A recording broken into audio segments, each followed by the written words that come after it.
Ashesh Dile and welcome to Tibet This Week. This is Sakina Bhatt with another edition of Weekly News on Tibet, His Holiness the Dalai Lama and Central Tibetan Administration.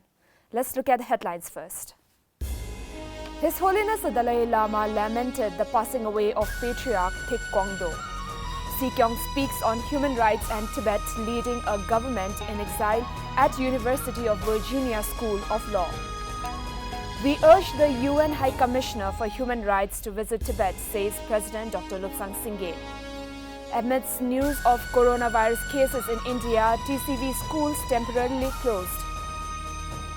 Tibet listed as second least free in the world once again. Persecution of the Tibetan cultural rights defenders raised at the UN Human Rights Council. Belgian federal MP Samuel Cogolati meets delegation of Office of Tibet, Belgium.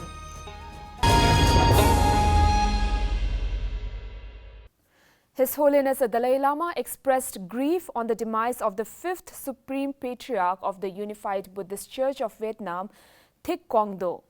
In his condolence message, His Holiness offered prayers for his senior spiritual brother. CTA President Dr. Lobsang spoke on leading a government in exile and the ongoing repression in Tibet at the University of Virginia School of Law.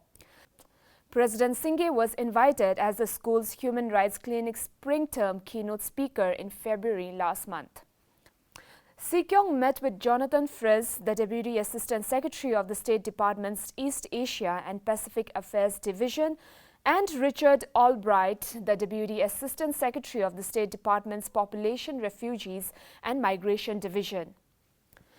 The group discussed the current repression of Tibetan human rights, especially religious freedom, under the Chinese Communist Party's regime. The two deputy secretaries promised to look into Sikyong's concerns and to try to do more for the Tibetan people. Sikyong also met members of the International Foundation for Electoral Systems. The Central Tibetan Administration urged the UN High Commissioner for Human Rights to include Tibet in her upcoming visit to China. President Dr. Sangay said that this visit is the need of the hour. However, no analysis of the human rights situation in China can be complete without a visit to Tibet. Tibetans in Tibet have been facing severe human rights violations in over 60 years of illegal occupation by China. The non-existent civic space has forced 154 Tibetans to self-immolate in Tibet since 2009. The UN must step up, and we urge the UN High Commissioner for Human Rights to visit Tibet while she visits China to see for herself the unfathomable situation in which Tibetans are living under constant fear and surveillance. The UN High Commissioner for Human Rights, Michelle Bachelet, welcomed the invitation to visit China this year during her report at the 43rd regular session of the UN Human Rights Council on 27 February.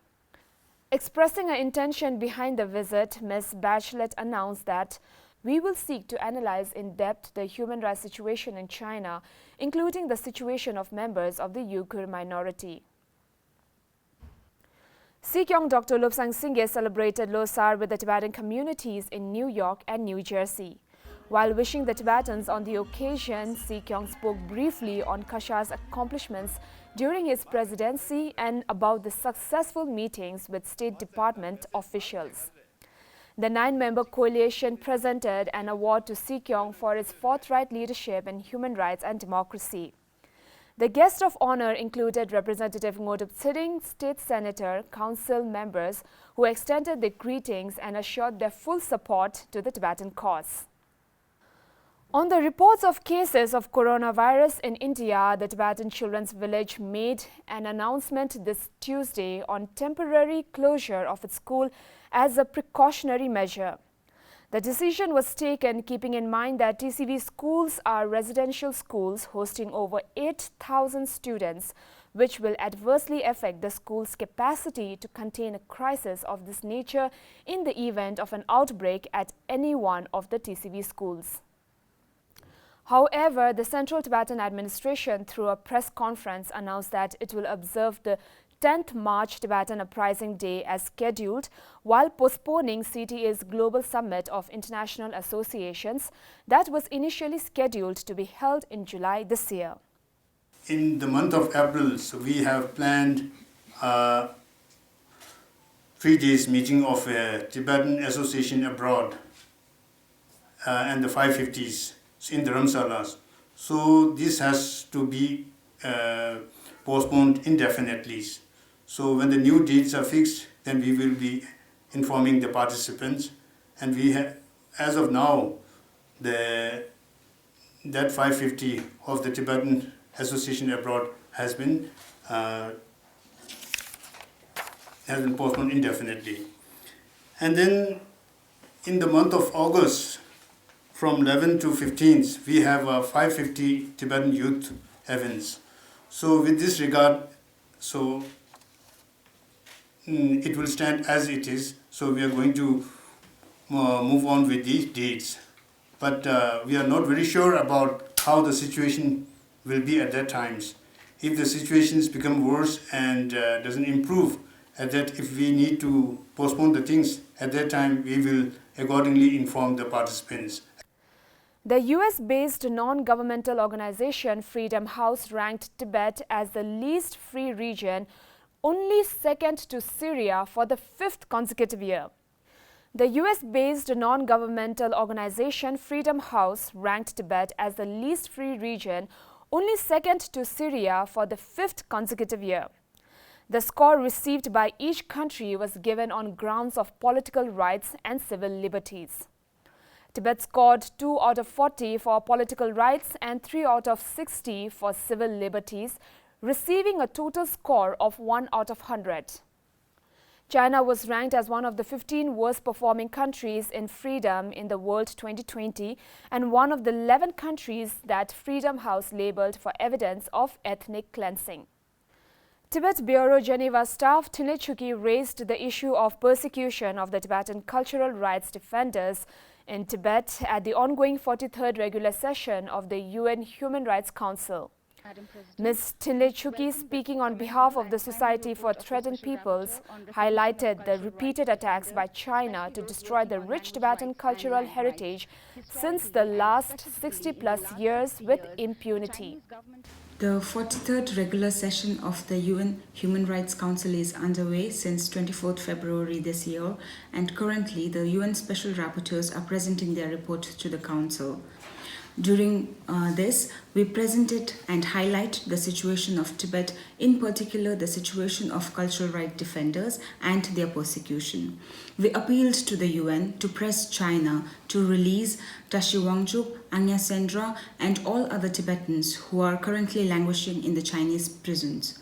Also, we appealed the UN to press China to stop intimidation, harassment and imprisonment of human rights defenders, especially the Tibetan cultural rights defenders. Human Rights Watch released a new report titled China's Bilingual Education Policy in Tibet, which highlights the diminishing use of the Tibetan language and the threat Tibetan medium schools face in Tibet. The so-called bilingual education policy in Tibet Autonomous Region is a growing threat to the extension of Tibetans and other ethnic minorities to study in their mother tongue. China's education policy is aiding their agenda in replacing Tibetan medium of teaching with the Chinese language as the medium of instruction in primary schools in the region, noted Human Rights Watch report. We welcome the Human Rights Watch report and also reiterate their concern as well as recommendations to the Chinese government, which in theory, in the Chinese constitution as well as the law on regional national autonomy, provides for all minority and nationalities this equal right to use, preserve and promote their language. Mr. Samuel Cogolati, federal Belgian parliamentarian of Ecolo Green, met with the delegation of Office of Tibet, Belgium, Representative Tashi Finsok, and European Union Advocacy Officer Ms. Rinzin at the Belgian Parliament House yesterday. Important issues on Tibet were discussed during the meeting.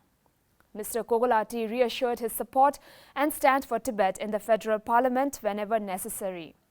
The Tibetan delegation thanked Mr. Cogolati for his initiative and involvement in urging the Belgian government's stand on religious freedom in Tibet and also including the issue of reincarnation of the Dalai Lama. So much for today. See you next time and have a great weekend.